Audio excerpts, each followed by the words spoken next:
My name is Paul Dudbridge. I'm a director of photography and a freelance director.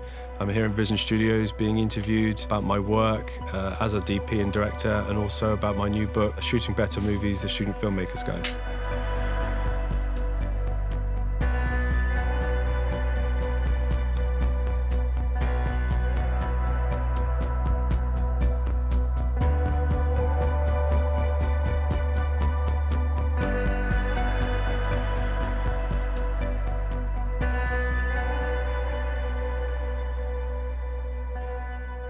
As a freelancer, the main challenge is getting work. You need the phone to keep ringing, and the idea is that if you can get enough contacts, production companies or individuals that are in your network that want to hire you, then you can stay in business. An old friend of mine told me once, he said he likes to have about 15 people that he knows, and then by the time the 15th person's hired you, the first person wants to hire you again, and you just keep rolling around that way. Whenever I'm teaching, wherever I'm talking to students, I say you have to be as prolific as you can. When I first started making films when I was 11, I think there's been a spell of about 3 years between then and now when I haven't been making something. And I think that's what I would always say to students is you have to make as much as you can. It could be, when I was a kid, I used to film my bedroom. I used to just pan around the room of videos, or I used to film the cat, or used to make little crappy movies of my friends and I running around the woods, chasing each other, making little action films, whatever it might be, because you were learning the kit, you were learning how to make films, you were learning about the grammar of filmmaking. So as a freelancer and a filmmaker, I've had the opportunity to work across all the disciplines, whether it's producing, directing as a DP, an editor, or even a writer. And I would first advocate that whatever you want to do, know as many of those elements as you can. If you want to be a director, know how to write, know how to edit. When I was making films when I was 11, we would all get together in our back garden and plan, what we were going to do, because we all wanted to be in our own adventure movies. But inadvertently, what we were doing was producing. We were actually organising what were we going to shoot on, how were we going to film it, what time we were going to meet, what props we were going to have. So you'd end up doing those roles as well. And even if you don't want to actually specialise in that particular role, it gives you an awareness of what other roles are doing on set. Me personally, I love lighting and I love directing, but then there's nothing better than sitting in an edit suite and seeing those shots come together and everything works, and you get the reaction that you want from the audience when you watch it in a theatre. So I think every discipline affects other disciplines, but find your speciality, but know the areas around it and how it all comes together.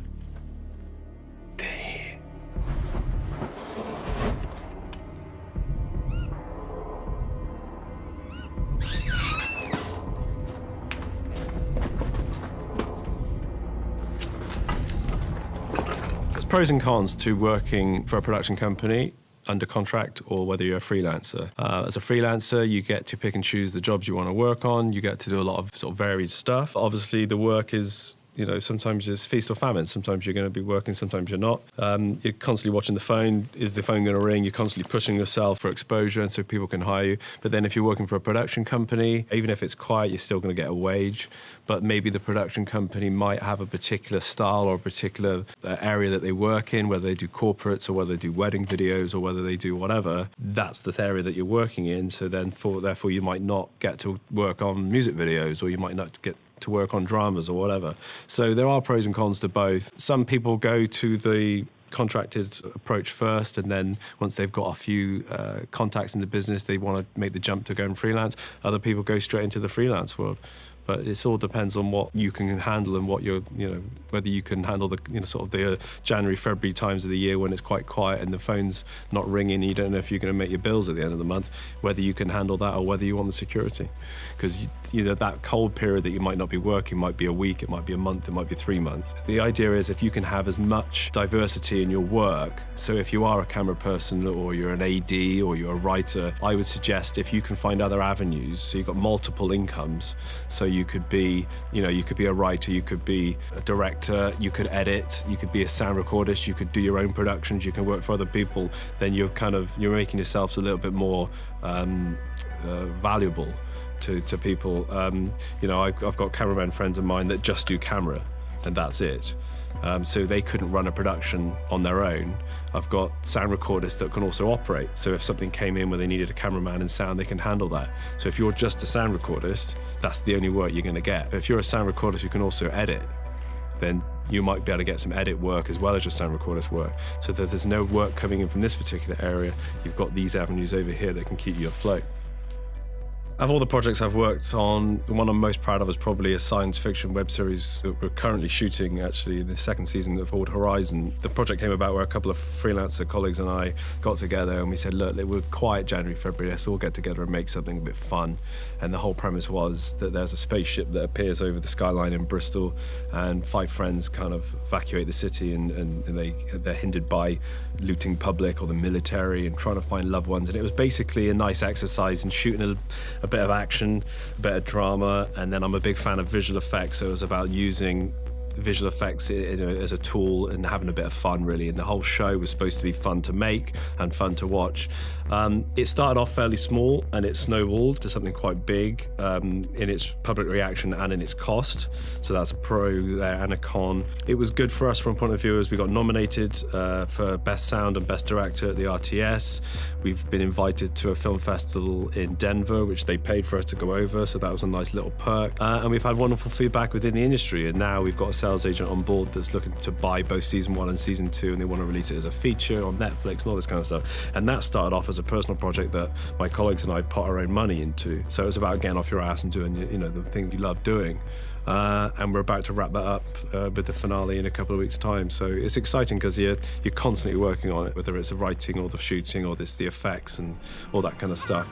The presence of this unidentified ship over Bristol has... So even though Horizon is a sci-fi show, I would say the majority of the content is from a drama perspective.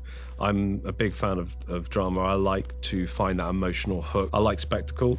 It's all great, crashing fighter jets and things blowing up, and it all looks good, but if there's no human element or human drama behind that, then it's quite empty and hollow, as you might see in some Hollywood thing, you know what I mean, whether it's Transformers or whatever. And we've all seen that where, cars are rolling down the hill and things are blowing up and all that kind of stuff, but if there's not a character inside that car that we care about, then the whole thing's moot. So I've always come at each episode and each story, each project that I've ever done from that emotional standpoint is like, how can we tell the emotional story here? What's the hook for the audience? What affects me? What moves me? And then if I can find that, and whether it's something that I'm making or something that I'm writing, I need to find that element. And once I've found that, everything else, things can blow up and, laser beams can happen or whatever, but it has to be off, and as a consequence of the emotional center. Where we go from here as a city and as a nation is anyone's guess.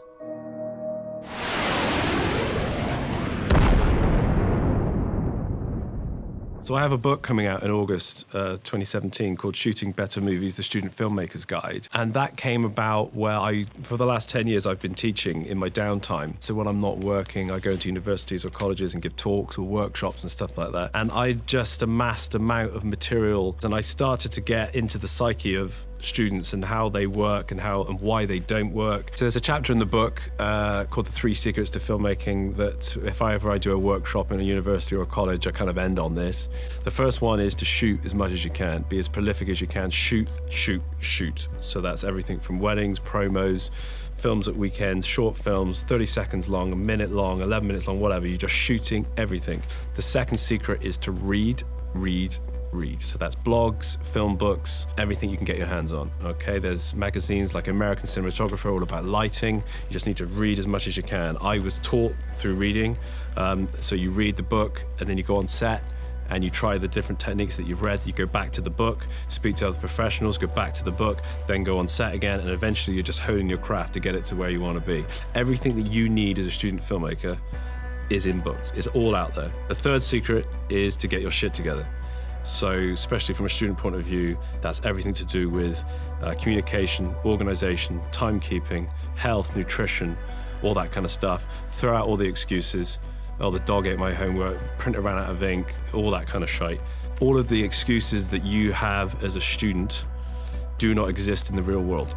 And whatever your thing is, because everyone, including me, we all have one thing that we like to hide behind. Oh, look, I'm dyslexic. Oh, yes, but that's different for you because I'm this or I'm that, whatever it is. Identify that one thing and then get out in front of it, because no one cares. No one cares about that one thing. I've had students who are dyslexic and care for an elderly relative 24/7, whatever, and they're still writing the scripts and they're still making the films, and they do those things in spite of the thing that they say they've got. Because a film director or production company, they don't give a shit. They just go for the person that hasn't got that. So those are the 3 secrets. Shoot, read, and get your shit together.